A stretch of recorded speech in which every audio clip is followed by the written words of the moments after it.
राधे राधे भक्तों, आप सभी भक्तों का एक बार फिर से मेरे चैनल शिवानी की दुनिया में बहुत बहुत स्वागत है।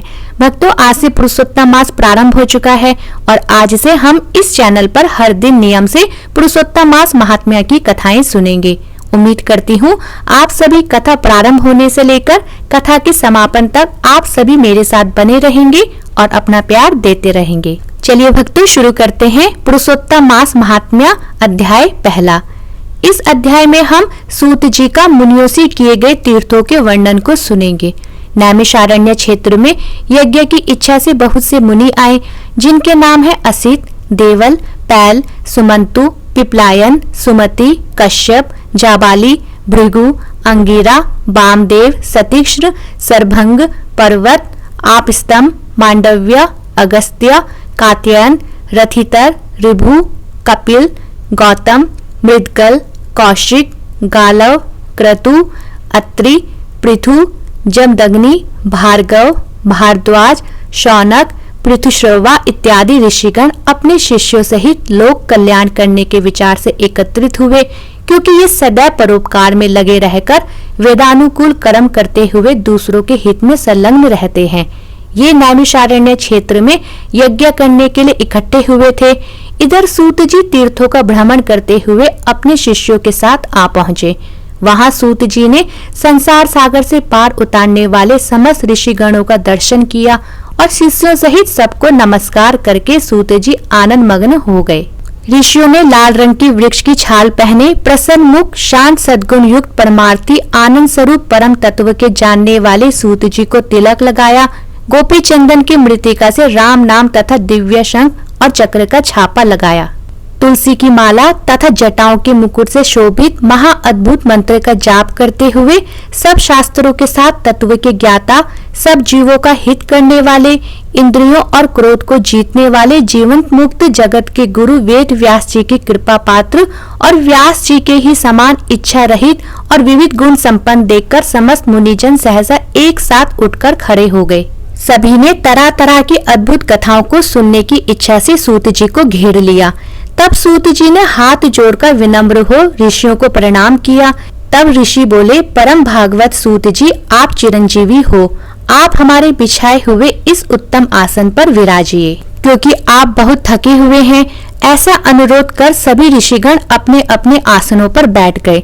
तब तपोवृद्ध रोमहर्षण के पुत्र श्री सूत जी ऋषियों से आज्ञा लेकर अपने आसन पर बैठ गए। जब सूत जी आसन पर बैठ गए और उनकी थकान दूर हुई, तब मुनियों ने पुण्य कथा सुनाने के विचार से सूत जी से कहा, हे सूत जी, आप महाभाग्यवान हैं, क्योंकि आपने गुरु वेद व्यास जी की कृपा से भागवत रहस्यों को वर्णन करने की शक्ति प्राप्त की है। आप सकुशल तो हैं। ना जाने बहुत दिनों पश्चात आप नैमिषारण्य में कैसे आ गए। आप वेद व्यास जी के शिष्यों में शिरोमणि, हम सबके पूज्य हो। हम लोगों ने संसार में सार रूप सहस्त्र कथाएं सुनी हैं। उनमें भी सार रूप और शेषकर आपके मन में जो परिणाम में शुभदायक निश्चय विषय हो, जो संसार रूपी समुद्र में डूबे हुए लोगों का पार लगाने वाले हो, अज्ञान रूपी अंधकार में ग्रस्त हुए लोगों को ज्ञान रूपी मंत्र देने वाले, हे सूत जी, आप इस संसार रूपी रोगों को नष्ट करने के लिए रसायन के समान उत्तम कथा रूपी सार को हमारे सम्मुख वर्णन कीजिए, जिसमें हरि लीला रूपी रस मिला हुआ और परमानंद का कारण हो। ऋषियों के ऐसे वचन सुनकर सूत जी हाथ जोड़कर आदर करते हुए बोले, हे मुनिजन, आप सब मेरा मनोहारी उपाख्यान सुनिए। मैं पहले पुष्कर नाम के तीर्थ को गया।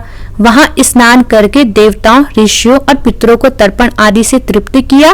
तत्पश्चात जन्म मरण आदि सब बंधन विनाशिनी यमुना के तट पर गया। वहां से क्रमानुसार अन्य तीर्थों में होता हुआ गंगा जी के तट पर आया। फिर काशी होकर गया पहुंचा। वहां पितरों का श्राद्ध किया। त्रिवेणी और कृष्णा होकर गंडकी में स्नान करता हुआ पुलहा मुनि के आश्रम में गया। फिर धेनुमती में स्नान करके सरस्वती के किनारे 3 दिन तक उपवास करके गोदावरी पहुंचा। फिर कृतमाल, कावेरी, ताम्रपर्णी, ताप्ती, नंदा, नर्मदा और शर्मदा में स्नान करके जम्मूवती होता हुआ सेतु बंद रामेश्वर गया। वहां नारायण का दर्शन, तपस्वियों को नमस्कार करके फिर नारायण की स्तुति कर सिद्ध क्षेत्र आया। इन सभी तीर्थों में भ्रमण करते हुए कुरुक्षेत्र गया। वहां से जांगल देश होते हुए मैं हस्तिनापुर पहुंचा। वहां पर मैंने सुना महापुण्यवान राजा परीक्षित बहुत से ऋषियों के साथ गंगा जी को जा रहे हैं। उनमें अनेक सिद्ध योगी और महासिद्ध मुनि थे। कोई निराहारी, कोई केवल वायु भक्षण करने वाला, तो कोई पत्तों को खाकर रहने वाला था। कोई केवल श्वास के बल पर ही जीने वाला, तो कोई फलाहारी, तो कोई फेन का आहार करता था। हे विप्रो, उस समाज में कुछ पूछने की कामना से मैं भी वहां गया। वहीं भगवान मुनिराज व्यास जी के पुत्र महातेजस्वी श्री सुखदेव जी आ पहुंचे, जिनका मन भगवान श्री कृष्ण के चरण कमलों में लगा हुआ था। उनकी 16 वर्ष की आयु थी। शंख के समान कंठ, लंबे और चिकने केशों से घिरा हुआ मुख था। शक्तिवान कंधे, चमकती हुई कांति, अवधूत वेश, ब्रह्म स्वरूप बालकों से घिरे हुए थे जो उन पर थूक रहे थे। स्त्रियां धूल फेंक रही थी जैसे भिनभिनाती मक्खियों से गिरा हुआ हाथी। ऐसे महामुनि सुखदेव जी को धूल से सने हुए देखकर समस्त मुनिगण एक साथ उठकर हाथ जोड़कर खड़े हो गए। इस प्रकार बड़े बड़े महर्षियों द्वारा उन्हें पूजित देखकर परेशान करने वाली स्त्री और बालक दूर से ही पश्चाताप करते हुए उनको प्रणाम कर क्षमा याचना करते हुए तथा पछताते हुए अपने अपने घर चले गए। तब मुनियों द्वारा बिछाए गए कमल चक्र जैसे ऊंचे श्रेष्ठ आसन पर श्री सुखदेव जी विराजे। वहां पूजे गए व्यास पुत्र ज्ञान रूपी महासागर सुखदेव जी ऐसे शोभा पाने लगे जैसे तारागणों के मध्य चंद्रमा। इति श्री पुरुषोत्तमास कथा प्रथम अध्याय समाप्त। बोलो भगवान श्री हरि की जय।